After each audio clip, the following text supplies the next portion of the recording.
is Lights of Recovery. I'm Jess. Welcome to episode 6, I think this is, which is incredibly exciting. Our last episode we filmed with our first guy on the show, and now it's the second guy on the show, so congratulations. I guess we're just going to trend.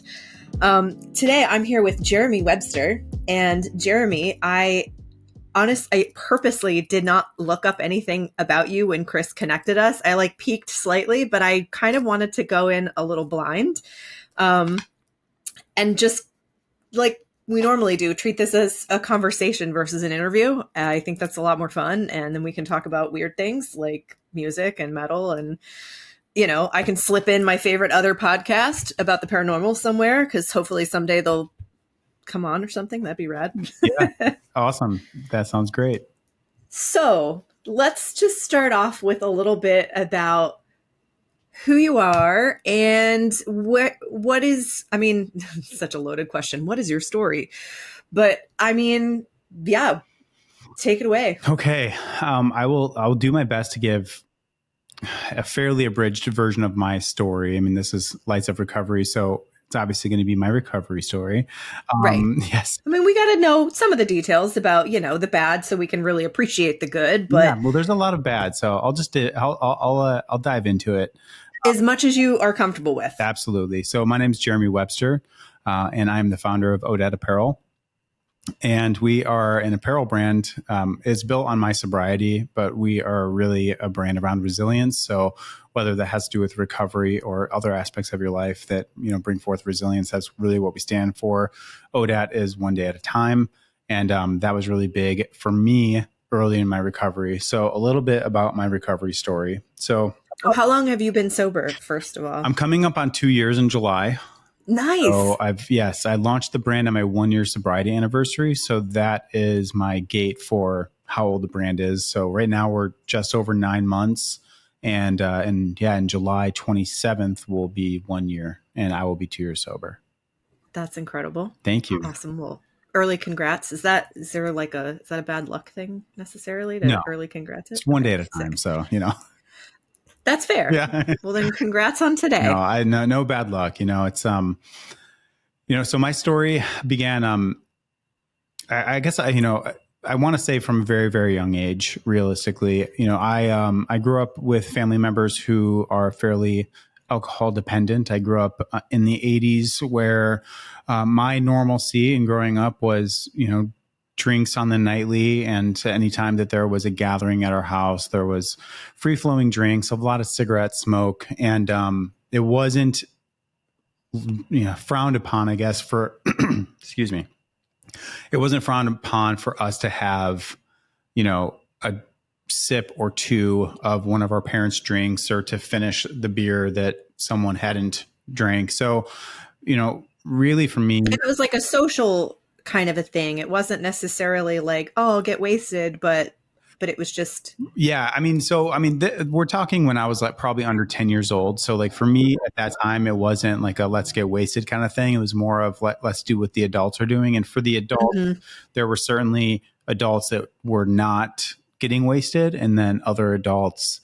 And I don't want to, speak too much of my family members because I can't speak for them, but some, one of my parents, it definitely got into a, let's get wasted type of atmosphere. So, alcohol was. So there was a range of kind of what everybody was kind of doing, having fun or whatever. Yeah, there was a range. I think in my personal home life, there was, became less and less of a range as I got older. Alcohol really, I saw alcohol start to consume a lot, one of my family members, and then eventually multiple of my family members, including myself. And early on, I remember, raiding my parents' liquor cabinet. And when I was in middle school, sneaking in like a juicer box of whiskey and drinking that at school just because I thought it was, cool, or what, I don't know, whatever you think about when you're in 7th or 6th grade.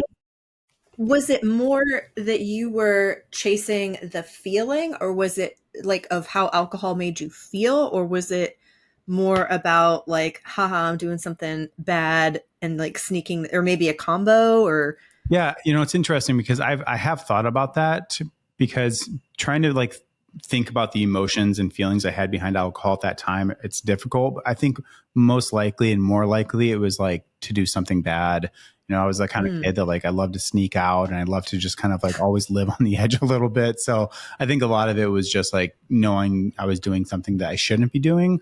Um, so yeah, but, interesting. So that's middle school. that's middle school. Going to high school, I was actually pretty tamed in high school. I had my moments of drinking and partying in high school, but it was never too out of place for any high schooler. But I do have one memory that I bring up when I share my story, and it was a time I was going over to. I had a band in high school, and we were going over to my guitarist's house for a bonfire.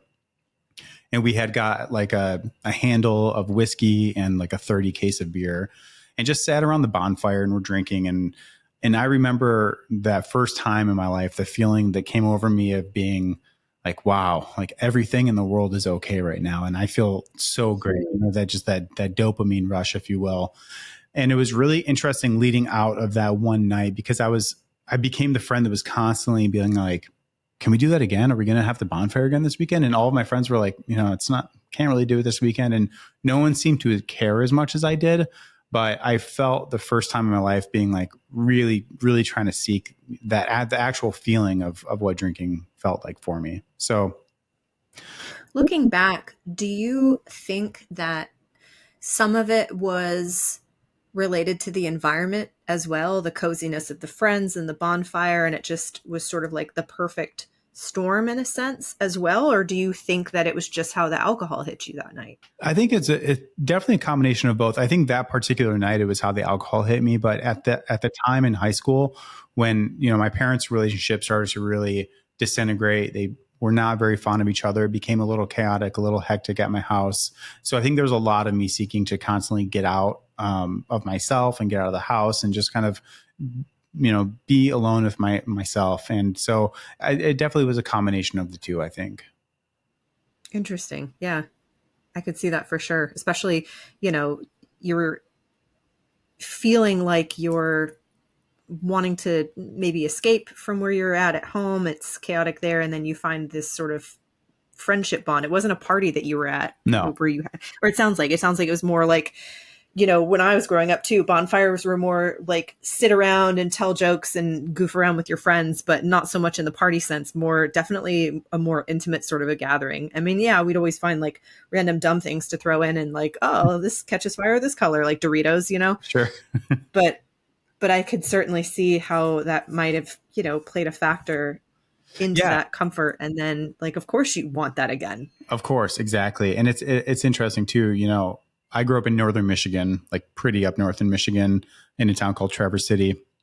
So a lot of my friends, families lived on farms or like big acreage, like a lot of land. So it was Wow. like sitting around bonfires and like jumping on a dirt bike or four wheeler and going through the woods. And it was less like a city party and more of just like chilling in the woods. Right. Like just kind of in a way, there's a sort of innocence to it, like when I was in middle school, I grew up mostly here in the Tampa area, but for a few years I lived in Naples and I had Mm. some friends with, like properties that were mostly in the woods. And I loved like, I don't know, we were like fearless when we were that middle school age. Like I wouldn't go out in the woods at night now. I'm a big old baby, but when we were kids, like we're out there playing like manhunt and stuff like that. And I'm Totally. thinking like, think of the spiders, just I like spiders. I have spiders, but Sure. I don't want them touching me, so Yeah, absolutely. that's kind of interesting. Yeah. Yeah. So then, fast forwarding into, I went to college and there's really nothing to write about there. I did college fairly quickly. When I was 20, I had graduated college actually when I was 20 and I moved to Los Angeles. Nice. Yeah. What So did you major in? I started for music actually and switched to business. So I have a business degree and, All right, sick. but I moved to Los Angeles when I was 20 and spent about 13 years there, 12, 13 years there. So that's where I met my wife. And, while I was in Los Angeles, again, for my 20s, like alcohol for me worked. I was working really hard. I was building my career and nights and weekends were often filled with drinking and partying. Really didn't think anything of it. And Right, it's so sneaky too because like you think about because I had a similar experience for my 20s. You think about that's just what's done. It's like a Yeah. socially accepted thing. So if there are red flags, I feel like for alcohol, it's so hard to tell for that era. Like, yeah, I mean, I guess I'm going out a few times a week and, on the binge drinking on the weekends, but like so many of our peers are, All of them. and Yeah. it's treated like a reward, like I'm working hard, therefore I should get this thing. And so it's just like it's all wrapped up in that, and you don't really see it as a problem if other stuff is, is fine. Like, oh, I'm paying the bills, and that's fine. Yeah, absolutely. And it's so funny with society too, because, it's ingrained in us. It's like, I did really good at work, I get a drink. I had a really bad day at work, I get a drink. I was fired, I get a drink. I was hired, I get a drink. It's like every Right. excuse. It's like, yeah, you deserve a drink for that. And so that's how I lived. It just Well, and it's in our advertising too. Like, I just saw a post recently. I don't know if it was a Reddit post or Twitter or whatever, but it was somebody celebrating their significant other for their sobriety as they're standing in the airport waiting for their luggage. And it's like a big, huge sign, like advertising some kind of whiskey. And the dude's just standing there, like, and they realized, it's everywhere. yeah, it's everywhere. And it's just socially accepted, and almost it's like weird if you aren't drinking to celebrate or drinking, after a hard day or, whatever. Absolutely. Yeah. Airports are a whole another animal. I mean, Honestly, yes. I could talk for a minute about airports. I mean, it's just Okay, I want to talk about airports. Let's okay. go. All right. We'll deviate. We'll come back. I'll bring us back. Well, then I'll give you like a story. I mean, this is like a generalized story of pretty much any time. So when I was in Los Angeles, I was working for a branding agency, and we did a lot of, pretty large corporate clients. And so I would travel a lot. And being in Los Angeles, our client was on the East Coast. And so I would often get up at like 5 a.m. and have to go to the airport. And so I remember getting to the airport and all the bars open at 6. I'm like, okay, Yes. I'm traveling for the whole day. Someone probably is just about, is coming in from overseas and is going to be at the bar as well. So, let's go throw down a few Bloody Marys, and that's totally fine because the bar is pretty much, packed by 6:30. So, Right. The airport is such a weird liminal space too. it is. It's like time doesn't really exist in the airport, and Yeah. it's all the colors are muted. I don't know. Maybe that's like, alcohol just talking, but I Like a absolutely casino. relate to what you're saying. Yeah, it's like a casino. It's like there's no, there Yes. is no time there. So Yes.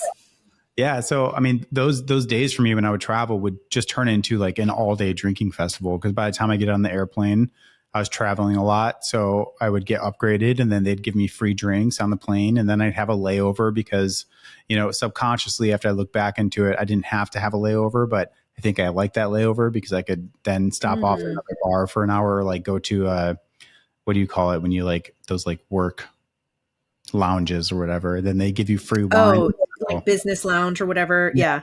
lounge. So, then go to one of those, and then they have free wine for someone who is there. And then, before you know it, you're on your last flight to your destination. You land at your destination and you check in and then go to a bar because it's like, well, it's nighttime here now and my meetings don't start until 9 a.m. So let's go to a bar and see what's good. And then by the end of the day, you're looking at 15, 16 drinks or more throughout the entire day. And that's just like a travel day because, it was a travel day and I deserve to just let loose on a travel day. Right. And travel is stressful, and, it's like I would convince myself like it doesn't really count, you know? Yeah, for sure. Like, and that's not, that's Mm-mm.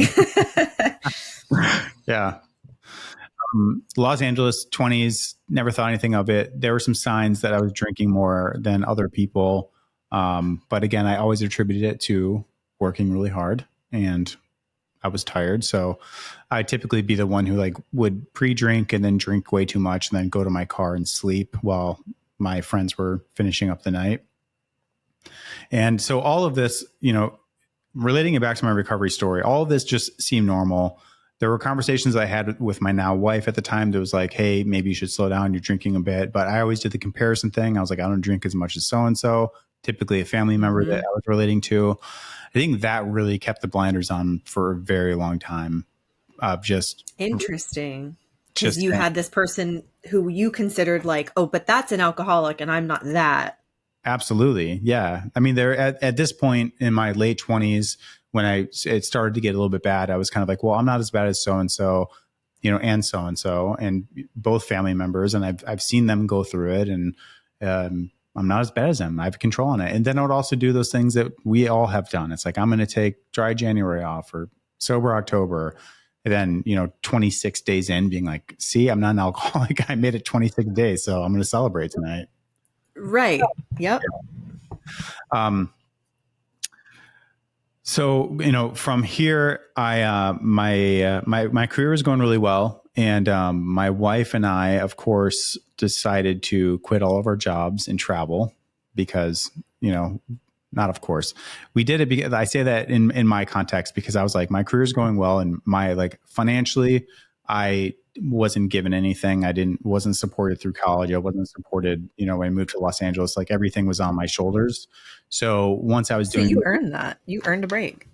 I did. Yeah. I earned a break, but I also was like at a really good place in my career. So I was really, really scared to let it go. But my wife, God bless her, is just, loves experiences, and all of the experiences that I had, and even getting sober today wouldn't have been possible with like this next phase in my story. So we left our jobs from LA and traveled around the world for about 6 months. And where'd you go? Oh, we started in New Zealand and lived in. Whoa! Like, way to set the bar high. We started in New Zealand and lived in a van for a bit, for like a month, and then hopped from Australia to Thailand and Vietnam and Cambodia, and then we went to Nepal and did some trekking in Nepal. We trekked to Annapurna Base Camp, and then we went to the Philippines and stopped in Japan. And Japan's been a really special place for us because my wife is half Japanese. Her father, who was from Japan, moved here when he was like 12. So he's like as American as I am. But there's a lot of, Japanese heritage there. So when we were in Japan, my wife looked at me, and we were out drinking one night in Kyoto, and she was like, we should move here. And I was like, holy cow. We're about to go back to America, and I need to start something. I need to get back into my career. But let's move there. So I said, if you can find a job and find out the visas within when we return, I'll do it, and I'll figure out the rest. I'll figure out my career and my job and all of that. Okay. Well, I love her. She is an incredible human being, truly. And so 2 months in to being back in the US, she got multiple job offers and got our visas. And so we moved out. So I say this not to boast on it. I'm very grateful and very fortunate to have traveled. But while living in Japan is the first time that I was really away from all of my comforts. And because we had moved there, and my wife was doing, because of the visa, she had a job, and I just started freelancing, doing the same thing I was doing in Los Angeles, but freelancing. But I was working on the US time zone. So my hours were just like completely backwards and insane. And so I had a lot of time with myself, and, I found myself drinking like all of the time and just trying to And is that culturally similar in Japan? I mean, when you're a tourist, that's one thing, but as a local, is that also part of the culture? Did you find? Drinking is massive in Japan. It's a really big part of the culture. But more so, it is a part of their culture, and I won't go too much into that, but I'll just explain, a lot of your shopping can be done at what they call combinis, which are basically they have 7-Eleven and Family Mart, but there are incredible 7-Elevens. I mean, they have fresh food there every single day. You can buy whiskey, wine, highballs, beers. I mean, you can literally buy absolutely anything 24 hours a day, and even the smaller villages and smaller prefectures of the town. And so you just go there and you can get fresh food and whiskey at 4 a.m. if you want. And so that's what I would do. Interesting. Yeah. Okay. So it was, not, and I'm not trying to create a parallel it's Japan's fault they've done this to you. No, it's, I'm trying to see whether you were seeking it out more, or whether you were kind of falling into it a bit, or maybe a combination of both? I think that at that time of my life, I was finally sitting with myself more because I was on such a grind in my 20s and early 30s that I never really sat to like look at my relationships with anything outside of my immediate physical relationship with my wife, right? So I never like introspected on, having too much alcohol. I mean, there were thoughts of it, but it was never a big thing. And now I had a lot of time by myself and I'm drinking a lot. And when I was in Japan, I was like, you know what? Like, I'm never going to get where I want in life if I just keep drinking. And this is like a really dangerous path to go into.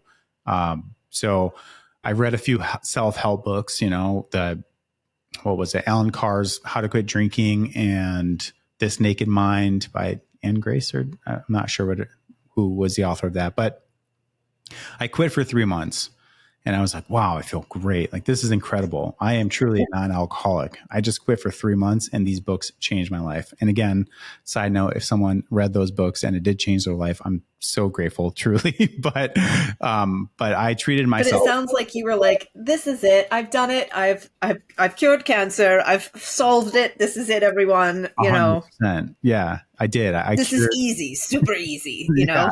What's the done. big deal, everyone? So what could go wrong? Naturally, I bought a really nice bottle of whiskey and I was like, you know what? I'm going to celebrate that I'm not an alcoholic. Like the thinking. With alcohol. With alcohol. Yeah. Listen, I've done it. And I don't know that I actually even qualify as an alcoholic. I just, I don't know if you've seen me talk about it in other episodes and stuff. I absolutely qualified for substance use disorder during a certain era of my life. But it's like, yeah, I skipped a few days. Let's celebrate with more booze. Yeah. Yeah. So, I bought this whiskey and I was like, I'm going to sip this for the next month. I'm going to drink like a man, like a gentleman, and oh, right.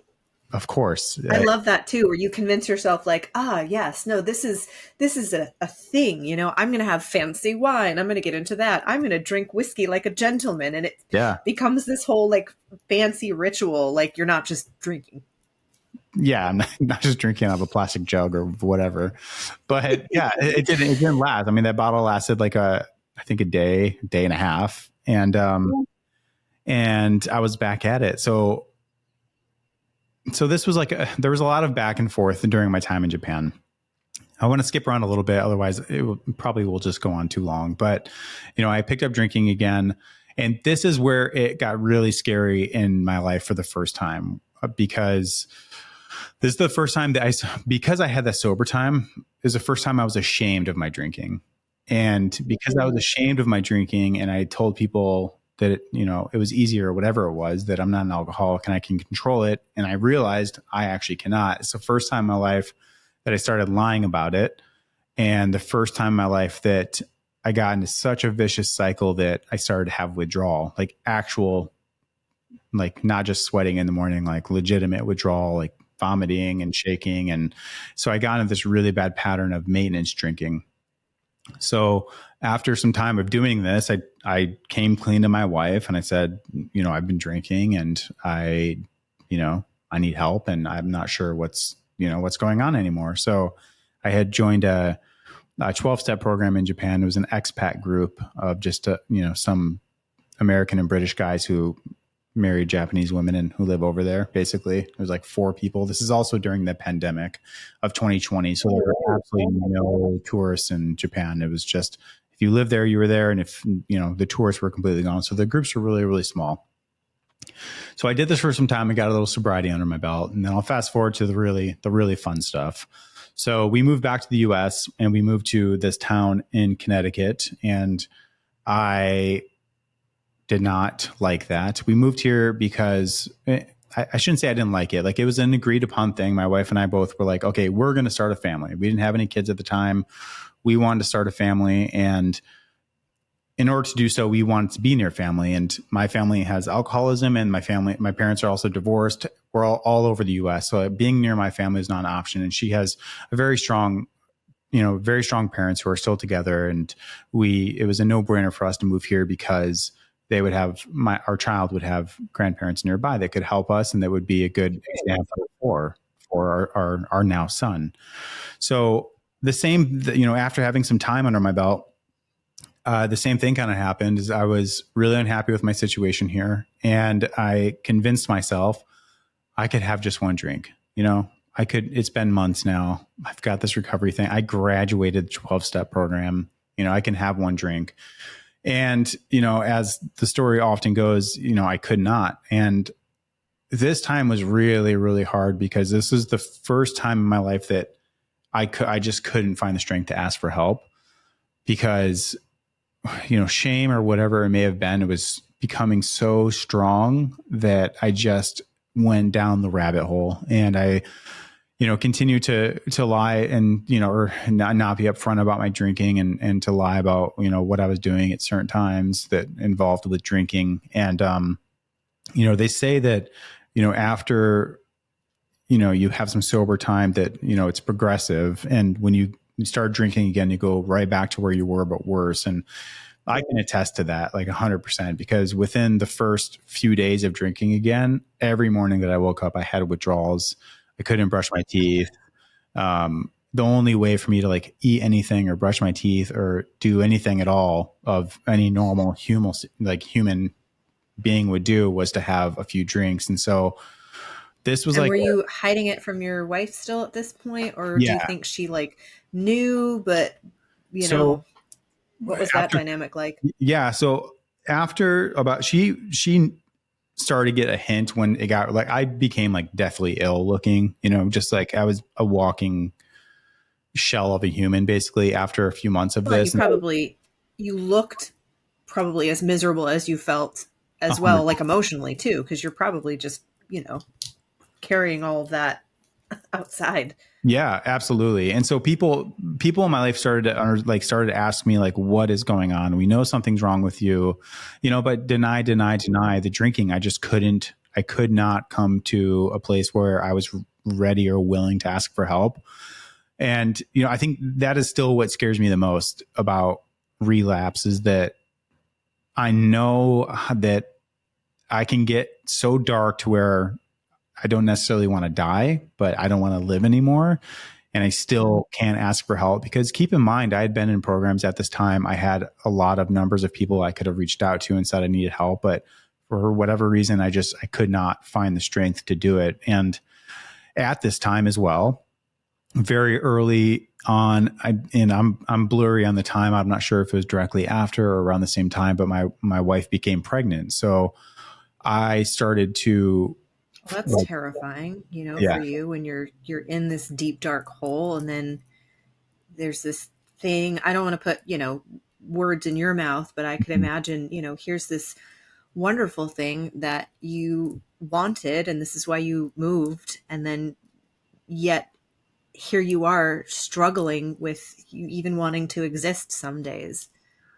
Yeah, 100%. And our relationship obviously started to suffer. I kept, putting in deadlines in my head. When she's the first trimester is done, that I'll stop. When it's the second trimester, I'll stop. And I just put in these deadlines, and I would get like little spots of clean time. I'd get like 4 or 5 or 6 or whatever, however many days where I went through the withdrawal, I hit it, I did my best. And then, I'd feel incredible for a few days, and then my mind would clear up and I'd be like, how could I have ever done that? What was I thinking? I feel so much better now. And then for what, because of the addiction, I just would go back to it. I feel clean and good. And then I would have a drink again. And then within the next day, I was again back to the races. And so. And that's something, I just want to pause here for a second, because I think that's something that a lot of people who don't experience addiction or substance use disorder or anything, that it's very hard to understand until you've been through it. And you can have all the empathy in the world and still not entirely get that. And that's something that I do want to stress, that it's, even for people who've dealt with it, it's so hard to explain this compulsive feeling of, you feel better. You have, poured out the alcohol, you're done. You're like, I can't believe I would ever had that. I certainly, this would happen to me. Like I would wake up hungover and I'm like, certainly not drinking tonight. I've drank every night this week. I feel like absolute garbage. I'm pouring out the rest of like remnants of stuff and it just makes me nauseous just smelling it.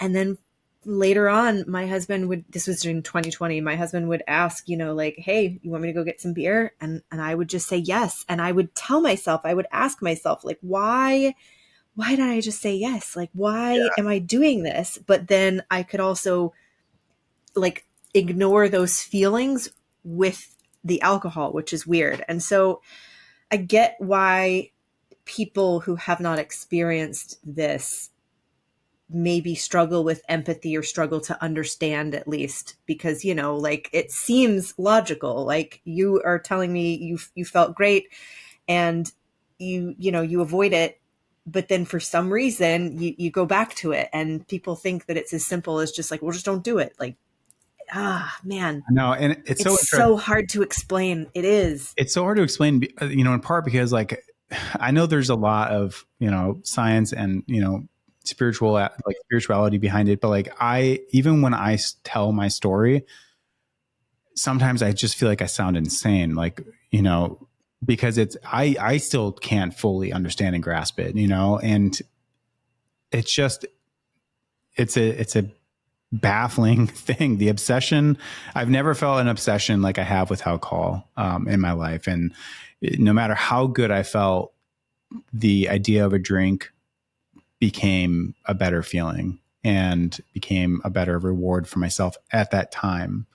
And it's hard to try to communicate that to someone. And I think the only people that can at least understand what you're trying to say are other people in recovery, because they've been through it. Because from an outside perspective, it just looks like insanity. And that's what it is. I was becoming insane at the end of my addiction, like 100%. So what was the catalyst for you? Was it a series of things, or was it one aha moment? I wish it was an aha moment, but unfortunately, no. Unfortunately, the story gets a little worse. So, it got to a place where everyone knew something was up. Everyone thought I was doing drugs. And to be honest, I didn't know anything about drugs just because it never interested in me, because I loved alcohol. Alcohol was my boy, It was like me and alcohol ride until we die. And so Sure. I didn't know a lot about drugs, but my behavior was just absolutely insane and people didn't know what was going on. So interestingly enough, the birthing of my son came. I managed to get some sobriety during that. And then of course I swore to myself that I was not ever going to drink again, because I have this beautiful boy, this human in front of me, and that's going to save me. That's going to cure this alcoholic mind of mine.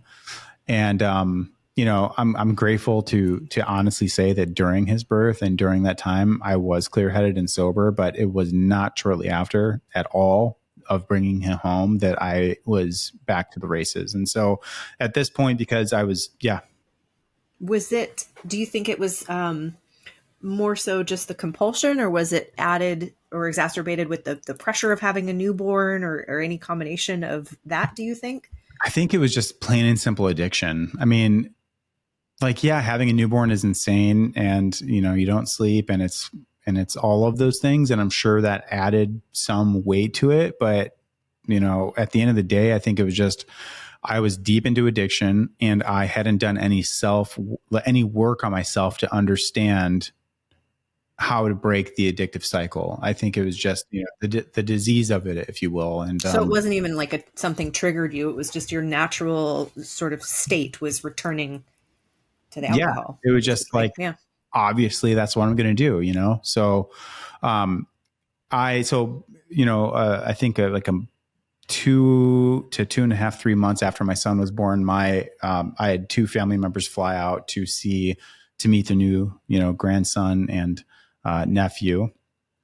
And I was, one of the people was my sister, and my sister and my mom came out. So when they had come out, there was a day that this is the day where kind of everything culminated, where I don't remember drinking in the morning. I don't remember drinking. Well, let me rewind. Actually, my relationship with my wife became so toxic because of myself that she had no idea what to do anymore.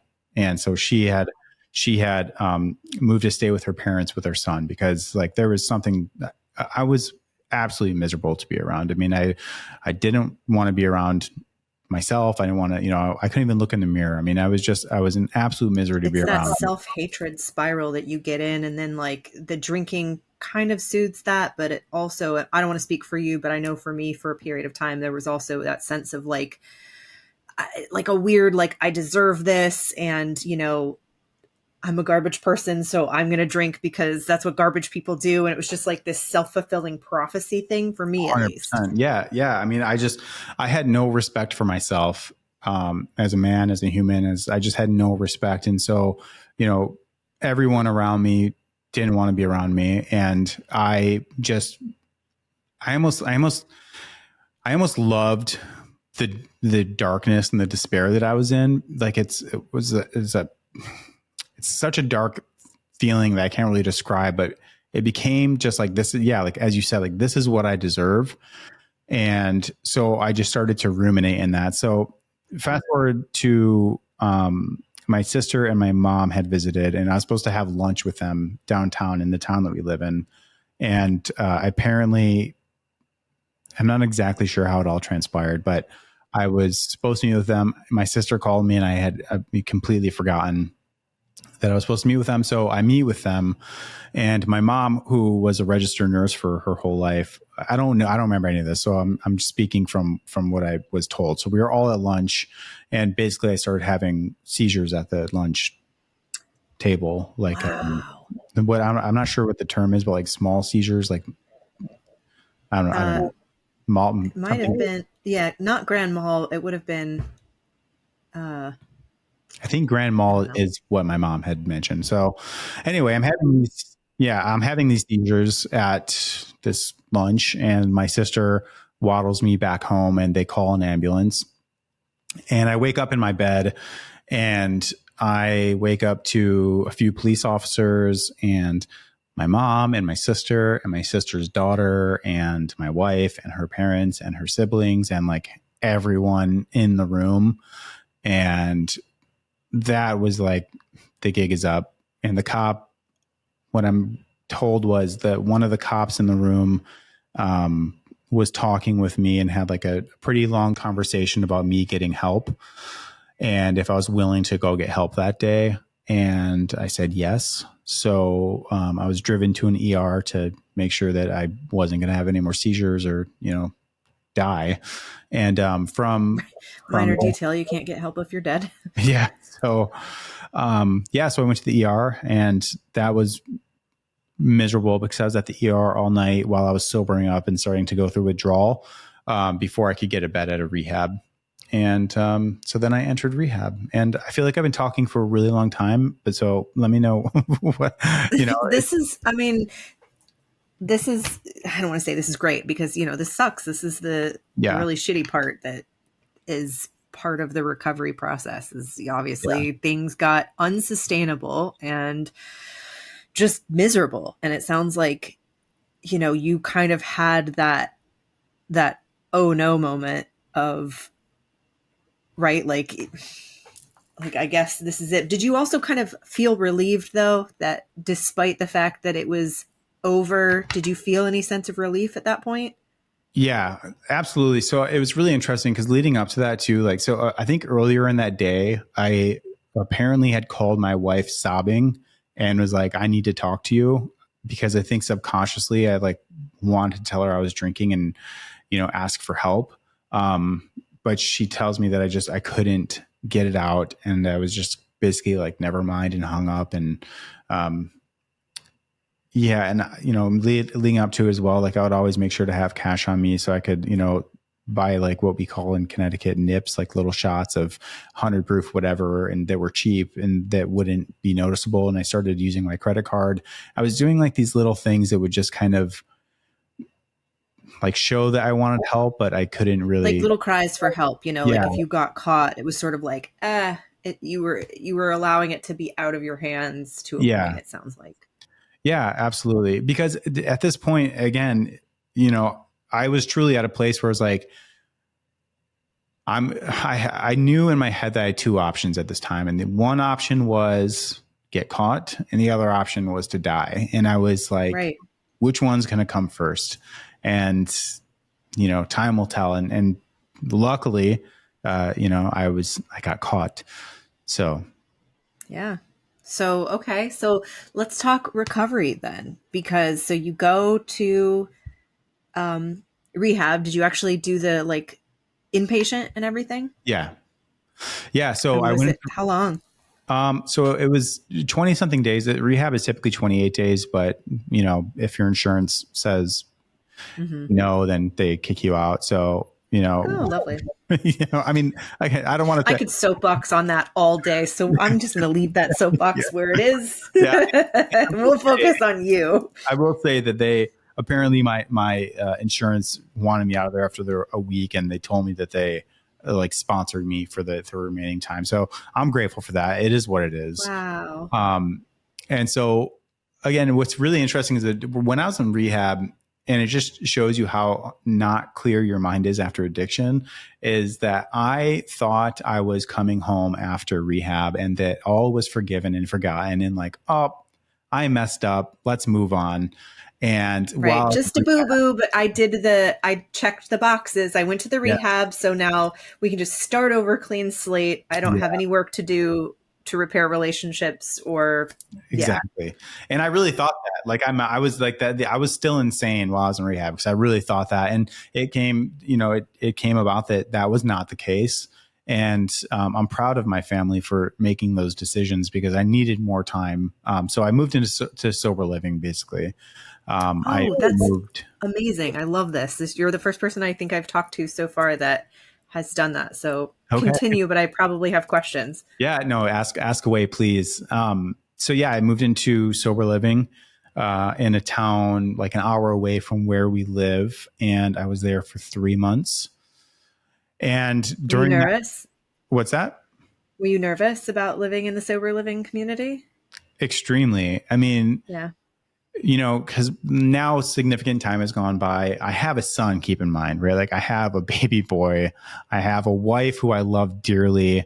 I, I have a lot to live for. And it's like finally coming into my mind that like I am a blessed human being and I'm sober. And so moving into sober living was difficult, but it was extremely necessary. And I'm really grateful for it. So, How did you decide to do that? Was that like suggested or like strongly recommended, or was that something you kind of found on your own? no, it was strongly recommended that I was not coming back home and I needed some more time. Oh, by your family that they Yes. were like, no, you need to. Okay, solid. I Yeah. honestly, I respect that approach because I know from other experiences where I've been on that end of things where it's really hard when you have a friend or a loved one that like you got to give them that tough love and put up those boundaries for your own sake, but also, and you hope that they get the message too, because you don't want to be an enabler. Yeah. And I mean, that's, enabling, I think it has potential to be, I mean, it's a really big issue. And like my wife is an incredible, incredible woman. And she, you know, she really took the reins into like what needs to happen. And also we had a lot of repairing to do. So even if I was like, whatever, I'm not going to move into sober living. Like I wasn't moving back home because there's a lot of questions that need to be answered. There was a lot of things that I had to do to repair my relationship. And so I'm very, very proud of my wife. I mean, she's a strong woman and, She sounds incredible. she Like, is. here she is with a newborn, and she, you know, did a loving thing for you and for herself by kind of Absolutely. holding that boundary. That's pretty incredible. What's her name? Her name's Tara. Tara. Shout out Tara. We love you. Shout out Tara. I love you, Tara. Yeah. So yeah, so I was there for 3 months and it was, this is where I got my sponsor and I started to really dive into my program and build my relationship with my wife and with my son. Again, he's only at this point, he's 6-7 months old. But we had to build and building took time, but it was something kind of beautiful happened out of all of it because because I was able to focus on myself and like really dig into my addiction, my wife also was focusing on herself and figuring out what she wants in life and what she wants out of a partner. And so when we started to finally like go, like meet up and have like a little date or time for me to spend with my son, we started to almost date again. Like we met when we were 22. I'm 37 now. This all happened when I was 35. So we had been together for a long time. And so we both had a moment to like rediscover ourselves. And we had I love that. That's very cool. yeah, it was awesome. I mean, and we started dating again. I mean, like for real, we didn't get divorced or anything like that, but we really started dating and well, you had to take time apart as individuals and kind of, handle your shit separately. But yeah. then in doing that, it sounds like that foundation of friendship was still there. And then you were able to kind of come back together again, which, I mean, that's awesome. That's like best case scenario, in my opinion. It is best case scenario. It's hard and it takes a lot of work, but it's the best case scenario. And I do actually owe that all to my wife because, if I left rehab and I was still not working on myself, I would have gone back out for sure. So, she's an incredible force in my life, and we built a beautiful relationship. And after 3 months of this sober house, I was able to move back home. And, what was that like? It's so interesting because I was really nervous to move back to this town that we moved to because my entire time here before going to rehab was just like absolute misery and despair. There were moments of nice times, don't get me wrong, like where I had sobered up for a week or whatever it was. And, there were good memories, but really I was nervous because it's a small town. I've never lived in a town this small. And okay, so we're talking like small town TM, like this is a small town. Yeah, it's a small town. I mean, especially coming from like Los Angeles and then Kyoto, and even the town that I grew up in northern Michigan was significantly bigger than this town. So I was nervous. I was very, very nervous, more so of like how I was going to deal with my surroundings in that aspect. And what was a beautiful thing is that when coming here, I actually felt like I'd never been here before, because this is now 4 months into being sober and working hard on my program and working hard on myself and really, really digging into me as a person and all that I had a whole new set of glasses on. So I remember the first few times walking down the main street of our town, I've had just nothing but gratitude. The first time I walked back into our condo, nothing but gratitude. And, there were moments where we live near the ocean. There were moments where I could smell the water and hear the birds. And it was like, I can hear those, like they weren't here when I was drinking, they were, but like, I did not hear them. And I didn't, I thought there was nothing positive, and for the first time walking around, I was like, wow, like life is beautiful. This place is great. And I just had a whole new perspective of it. And, it's really funny because where I'm sitting now, I call it like the triangle of my alcoholism. So I'm in my office where we run ODAAT Apparel out of, and I live just like a mile down the road. But next door to me, like literally just like right over here, is a liquor store where I used to get most of my liquor. And then directly across the street from me, like these things I could throw a baseball to them both. Directly across the street from me is where I go to my home group meetings for my 12-step program. Wow. So talk about like opposites, truly. Yeah. I mean, it's like, that's where I would get drunk. And then I remember even sitting in that parking lot, like waiting for my withdrawals to settle down from having my first few drinks. And now my office is like directly in between the both of them. And so it just is like, I don't know what the listeners believe in and whatnot, but I mean, this is crazy to me. And like, we accept all what anybody believes. I've talked about ghosts on this podcast multiple times. So like whatever your faith is, you're allowed to talk about it. It's an open whatever. So if you're religious, great. If you're just not, great. It's all fine. No, I'm not religious, but I'm spiritual now, and I'm grateful for that. And, so yeah, So I was, yes, to answer the long answer to your question, your editor is going to have so much to do by long answer to the question is, yeah, I was very nervous and it turned out to be all okay. So I love that. And so then how long after this journey and you're back home and you're starting to actually like experience your town from just like a real on it, like a just a sincere perspective, when did the apparel thing come in and how did that happen and why apparel? And I don't know, just yeah. So I had the idea while I was in sober living or rehab. I'm not really sure which one, but at the time I was like, okay, I need to shed my old life completely. You know, I'm like basically through this death, I'm having a rebirth, and I really wanted to switch every aspect of my life. And I had worked in branding for so long that I was just done working for myself. I didn't want to, work for corporate clients. I wanted to build something of my own. And when I was in the sober living home, I had like no clothes because I didn't know I was going to rehab. So it's not like I like packed a bag and was like, let's go to rehab. It's like I'm in rehab and I have like pretty much nothing with the exception of the few pieces that my sister dropped off while she was still here. And so I was looking at clothes and I'm like, I'm curious what's in the recovery space.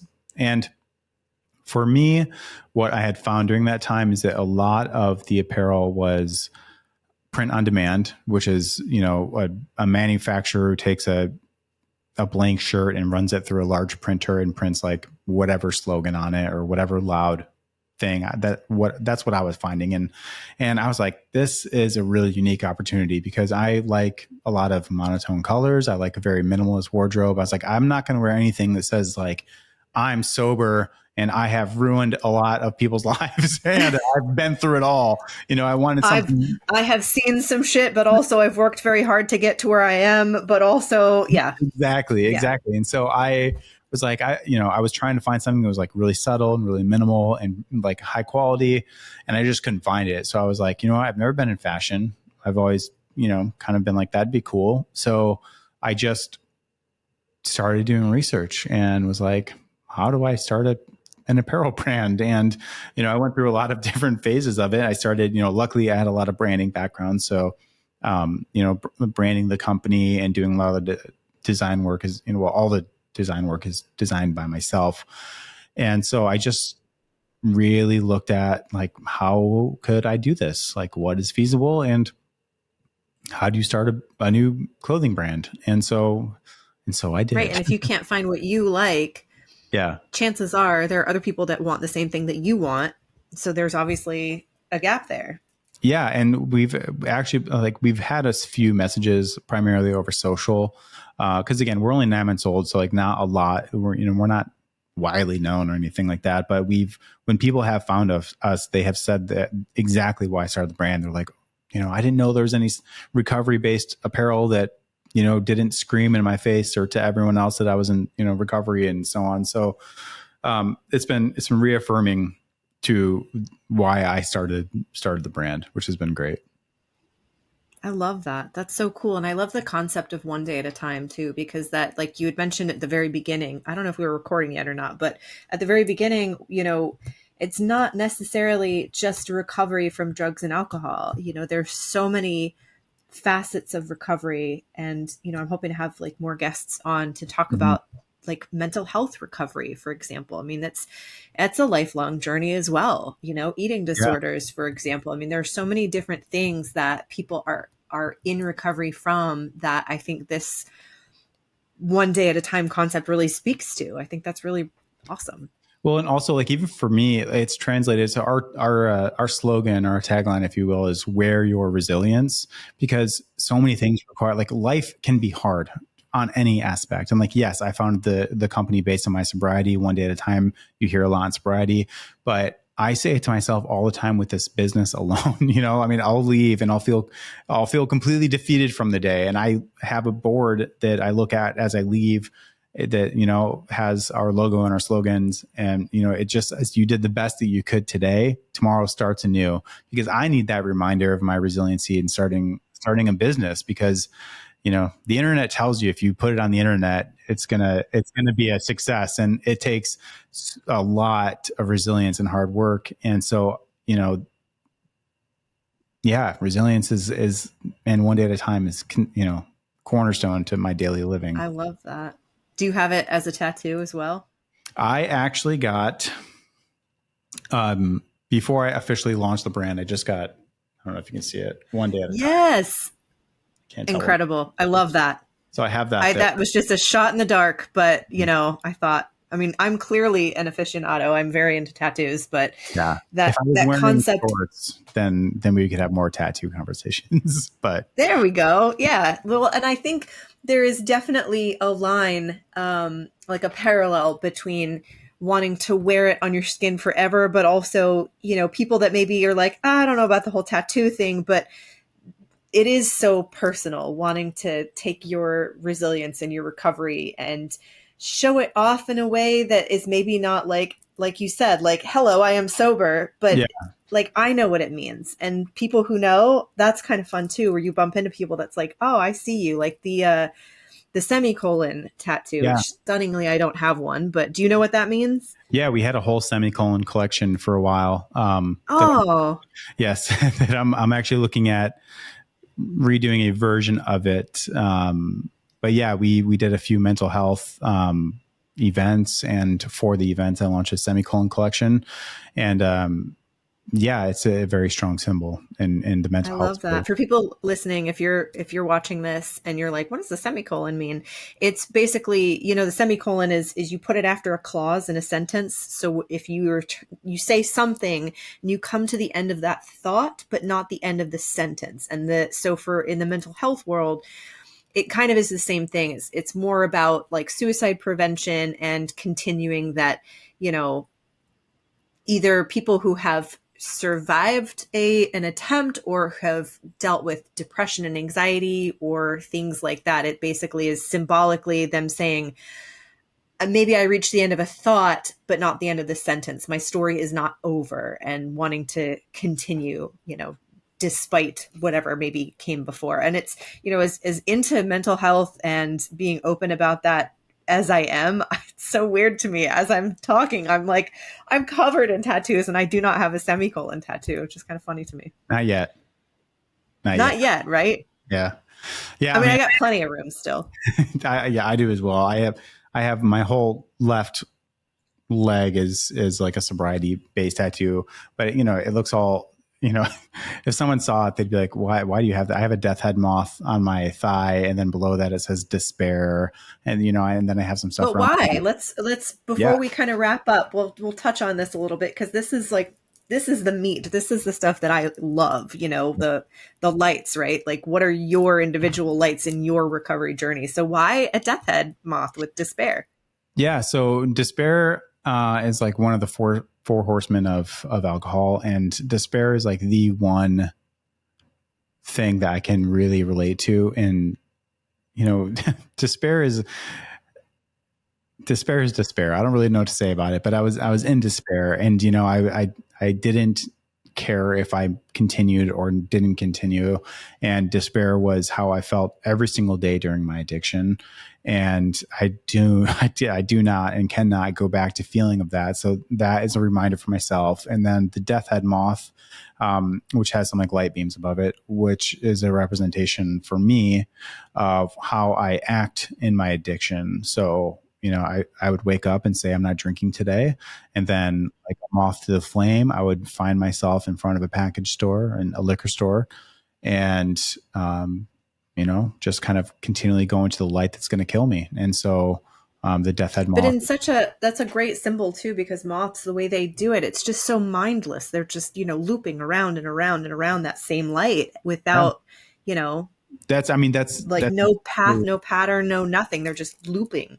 Yeah. And that's exactly right. And so, I would literally be driving to do something else, to do something respectable and not alcoholic of me. And then I would literally just be like parked in front of a liquor store and then buying liquor. And it's like, my brain was just so far gone and so shut off that I was just looping mindlessly and, going towards delight of alcohol, and it was killing me. So, Was that your first sobriety tattoo? yeah, I mean, it's fairly large on my leg. So I think, the ODAAT is it's a sobriety tattoo. It's also, to represent my business and to remind me to live one day at a time. So it's multifaceted in that aspect.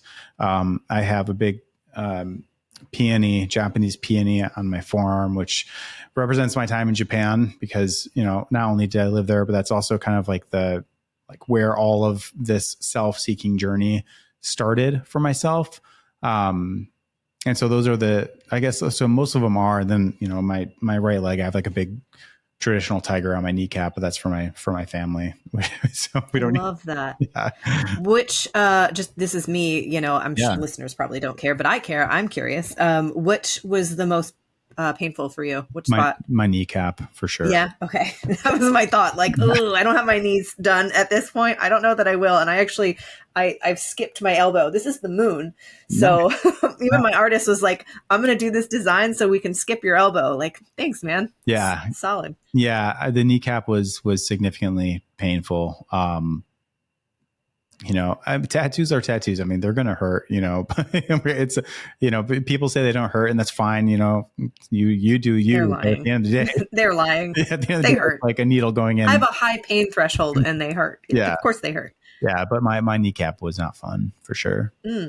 My worst one was here near my armpit. I actually had to get him to, and it's the main artist that I typically go to.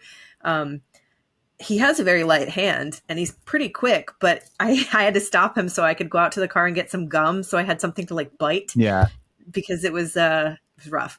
That's also the worst though, too, because we had to stop for a minute on my kneecap because my artist had someone coming in to take photos for their social of a healed tattoo. And my knee was so tender and puffed up by the time they were done. Like, you want to pause, like all you want to do is stop. But then when you do, and all the pain really starts settling in, and then you got to go blast on top of that again. There is definitely an analogy in there for sure about sobriety and recovery. I'm sure. For sure. Yeah. Like, here, you guys let us know in the comments. Yeah, like, please. somebody who's more powerful than us, take that, what we just said, and come up with whatever the analogy is or the lesson in that. Well, listen, I don't want to keep you for too long. I have to cut myself off because I end up this is becoming like podcast Jess makes friends and everyone else can watch. So I'll just spend hours chatting with you. Yeah. This has been amazing. Thank you. Is there anything we did not touch on that you wanted to get to or that you wanted to say or talk about or anything before we? I'll just end with, if you're listening to this for a family member or yourself and you're struggling, please do ask for help. Please do get help and get medical help, because, the alternative and what I've seen a lot is not pretty. You are loved. And if you ever need anyone to talk to, you can even reach out to us over social or through our website. I just helped out someone who was scared to death of sobriety last week, and, got them into a detox center, and, hopefully we'll keep them dry for some time. But, you're important. Life is beautiful, no matter how shitty. Sorry, I don't know if we can swear. You're allowed to swear. Kyle just has to bleep out the F-bombs, but I try to be good about those. No matter save him a little time. Yeah. So, no matter how hard life feels, tomorrow will be better. Please try to find help if you need it, or if you know someone that does. Just live one day at a time. Tomorrow always starts anew. It is always brighter on the other side, and there is always a way out of whatever you're dealing with. So I will leave it with that. I love that. Thank you. That is an amazing message. Once again, Lights of Recovery. I'm Jess. Thanks for hanging out with me. And I'm just not good at ending things. So the end. Yay.